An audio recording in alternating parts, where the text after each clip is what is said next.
Ito ay rated SPG, striktong patnubay at gabay ng magulang ang kailangan. Sa bakbakan nila Tanggol laban kila Olga ay si Olga ang matatalo. Pero hindi lang hustisya kay Noy ang makukuha ni Tanggol dahil makukuha niya rin ang katotohanan tungkol sa kanyang pagkatao at sa pagkamatay ni Mokang. Bago kasi malagutan ng hininga si Olga ay ibubunyag niya kay Tanggol ang lahat.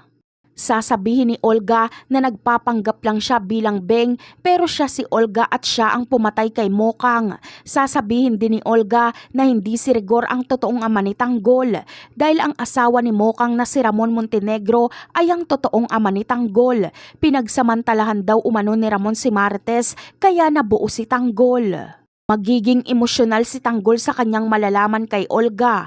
Matinding galit ang mangingibabaw. Maiintindihan niya kung bakit parang hindi anak ang turing sa kanya ni Rigor. Mapagtatanto niyang kaya pala ang sama-sama ng tingin sa kanya ni Marites dahil bunga pala siya ng kasalanan.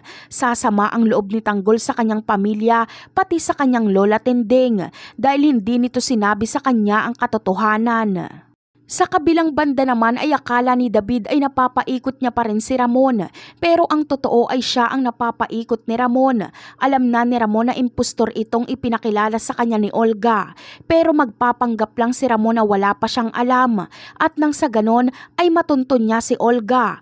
Alam niya kasing magkikita si Olga at David.